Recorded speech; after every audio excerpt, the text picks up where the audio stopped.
Meu nome é Samuel Carneiro do Nascimento. Eu sou estudante de graduação no curso de Engenharia Elétrica na Universidade Federal de Santa Maria, no campus de Cachoeira do Sul, e eu venho aqui apresentar o meu trabalho Metodologia para a Definição de Limites de Qualidade de Energia Elétrica, DEC e FEC, com a utilização de redes neurais recorrentes. Aqui eu trago o nome dos participantes deste artigo, e esse artigo surgiu de um projeto de pesquisa e desenvolvimento, que ele trata sobre alternativas para a definição de limites, dos limites de qualidade DEC e FEC, e esses são os colegas e professores que participaram dele comigo, e ali trago a minha universidade, que é a Universidade Federal de Santa Maria.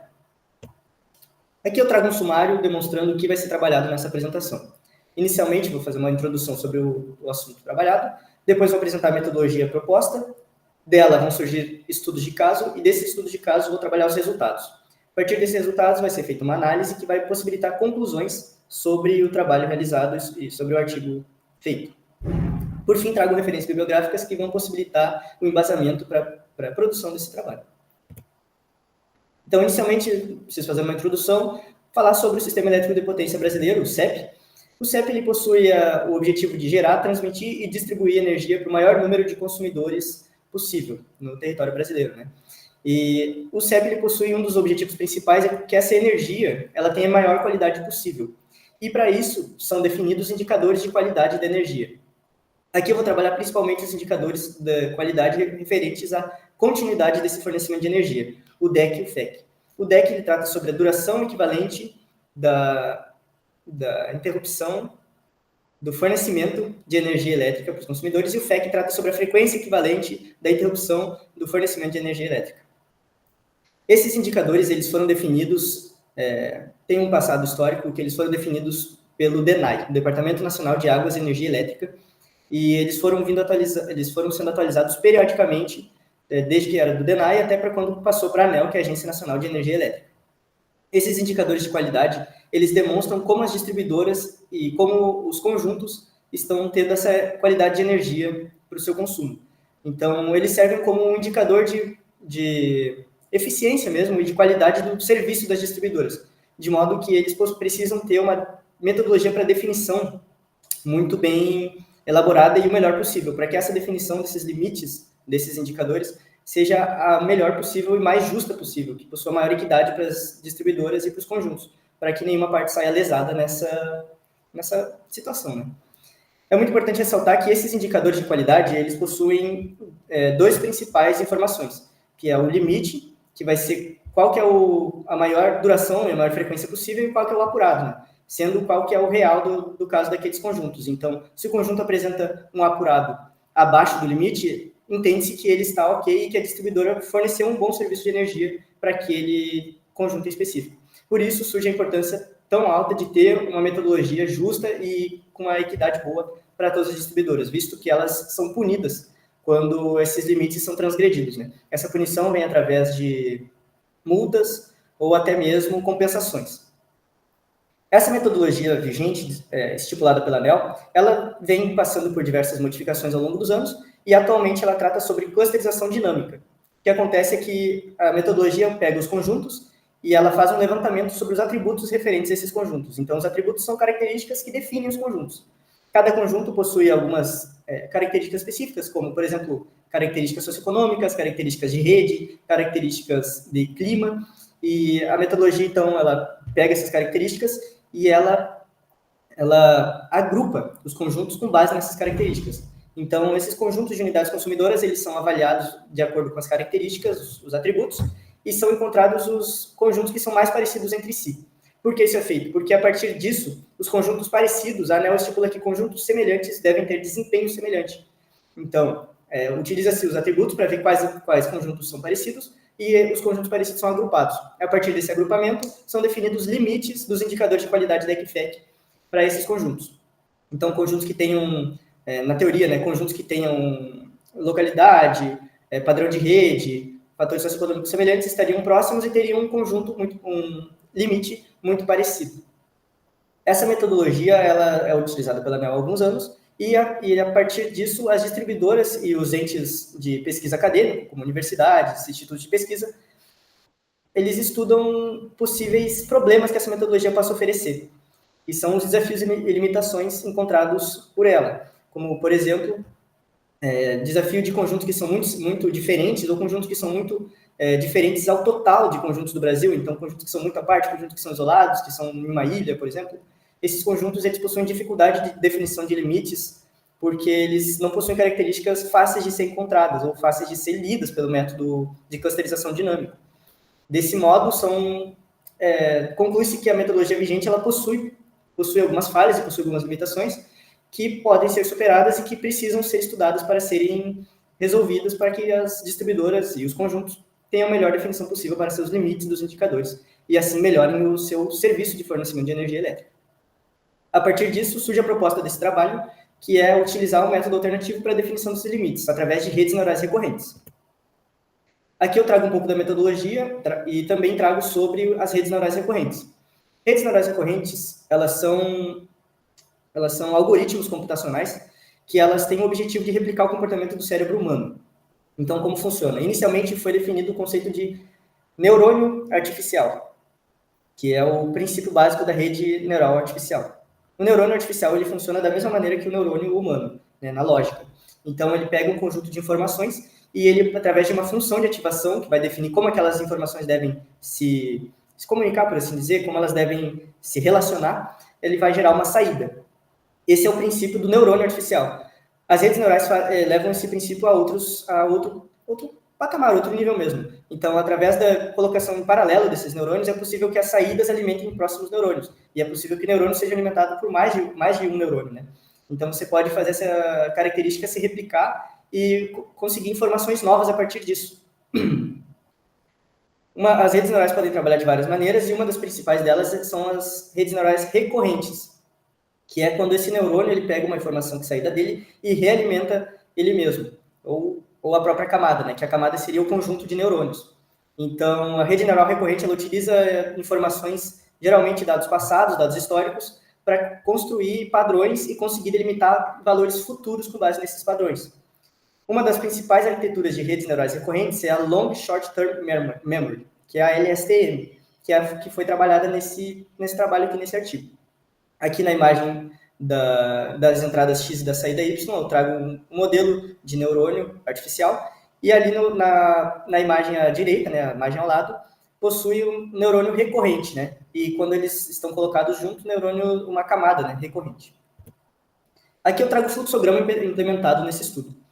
Para esse fluxograma aqui eu mostro cada etapa para a realização dessa definição de limites com a rede neural. Inicialmente, preciso pegar os dados de entrada, que seriam basicamente os atributos, que já são utilizados na metodologia vigente, e os indicadores, né, os dados históricos dos indicadores. Então, o histórico de 2019 a 2024 dos indicadores DEC-FEC, sendo eles separados em DEC-FEC limite, DEC-FEC apurado e DEC-FEC relativo. O relativo seria um cálculo da diferença entre o limite pelo apurado, do apurado pelo limite. A partir disso, é feito um pré-processamento desses dados, visto que os atributos eles possuem uma grande variação de escala, né? Então, alguns atributos estão em miliwatt, outros estão em unidade logarítmica, outros estão em número absoluto. Então, é feita uma normalização desses atributos para que eles possam alimentar a rede e possam ser lidos da melhor maneira possível. Em seguida, é realizado o processamento da rede, onde é criada a rede neural, que é a LSTM. A partir da criação dela, é feito o treinamento, e desse treinamento é percebido se ele estiver eficiente. Se o treinamento for considerado eficiente, os dados são validados. Se ele for considerado ineficiente, é feito um ajuste dos parâmetros e a rede é feito o treinamento novamente. Por fim, depois de estar com o treinamento eficiente e dos dados serem validados, é feita a projeção dos resultados, onde é feita a definição dos limites e o cálculo da trajetória e, por fim, a análise desses resultados alcançados. O que acontece é que a rede utiliza os históricos dos indicadores através do ano de 2019 a 2023 para treinamento e faz a validação no ano de 2024. Esse treinamento ele nos gera métricas de erro e métricas do coeficiente de explicação erro ao quadrado, que eles são principalmente utilizados para definição da qualidade do treinamento da rede, né, para eficiência. Então, métricas de erro muito baixa geram um ajuste de parâmetros que depois gera outro treinamento até a eficiência ser alcançada. Dessa rede, foram feitos 2 estudos de caso diferentes. Esses estudos de caso surgem de uma necessidade que apareceu no meio da implementação, né? Os atributos, eles são coletados a cada revisão tarifária. E essas revisões tarifárias não são anuais. Então, existia uma defasagem de dados, de modo que os indicadores de qualidade possuem valor histórico desde 2019 a 2024. Porém, os atributos não possuem essas informações, de modo que a rede teria que treinar, seria ruim para a rede não ter dados para treinar, porque a rede neural LSTM ela precisa da maior quantidade de informações possíveis. E como essa rede está trabalhando sobre dados históricos, não ter dados para alguns atributos, para algumas variáveis, seria muito ruim para ela. Desse modo, surgem os dois estudos de caso, onde é feita a principal diferença no pré-processamento. No caso 1, no pré-processamento, é realizado uma diminuição de 10% nos atributos passados. Então, para cada valor de atributo para 2024, foram gerados valores para os anos passados, menos 10% de cada um, e aí foi feito o treinamento da rede, treinamento com 2019 e 2023, e a validação com 2024. E no caso 2, a diferença é que não é apenas uma diminuição, é uma diminuição ou aumento de modo aleatório. Então, traz mais uma aleatoriedade para o treinamento da rede. Aqui eu trago os resultados desses estudos de caso. Para o caso 1, o erro absoluto médio, o MAI, foi de 2,25, o que quer dizer que a rede erra, em média, 2,25 unidades dos indicadores. E para o caso 2, 2,22, é um erro médio de 2,22 unidades. O coeficiente de determinação R ao quadrado, que ele demonstra quantas variáveis explicam o modelo, no caso 1 foi de 0,7134, 71,34% da variabilidade, e no caso 2 foi 0,7076, que é 70,76% da variabilidade neste caso. Aqui eu trago dois gráficos que eles demonstram a saída do treinamento da rede, o principal objetivo da qualidade da previsão da rede, né? Então, nesse gráfico da cor azul e laranja, mostra em azul os valores reais do ano de 2024 e em laranja os valores que a rede prevê. Pode-se ver que ela acerta em maior parte. E, no caso, na segunda imagem, é sobre o erro absoluto médio, o MAI, através das épocas da rede. Então, nas épocas iniciais, o erro está em 0,034 e nas finais, na época próxima da 100, o erro está em 2,25 ali, unidades, né? E esses gráficos, eles estão mostrando só o caso 1, porém, para o caso 2, eles ficaram muito semelhantes, de modo que não seria necessário mostrar, seria a mesma imagem, né? Então, esse é o desempenho da rede e esse é o modo como ela performou. Então, aqui eu trago conclusões sobre as redes, né? Essa rede implementada, ela atingiu os objetivos esperados, então ela consegue identificar padrões e ela consegue prever os indicadores para os dois cenários. Ela tem erros relativamente ok, e ela atingiu os objetivos. Porém, a gente consegue notar alguns pontos de melhoria nessa rede, que é a sensibilidade a outliers, que ela não conseguiu acertar quando os valores eram muito fora do padrão, da média de padrões, e também a tendência de crescimento dos valores previstos, que é algo que não é o objetivo da definição de limites, né? O objetivo é que o limite seja cada vez menor possível, porque aí você força as distribuidoras a melhorarem o seu desempenho, né? Então, isso também é um aspecto a ser melhorado da rede, visto que ela aumenta alguns limites e não é o objetivo quando a gente pensa em qualidade do fornecimento de energia.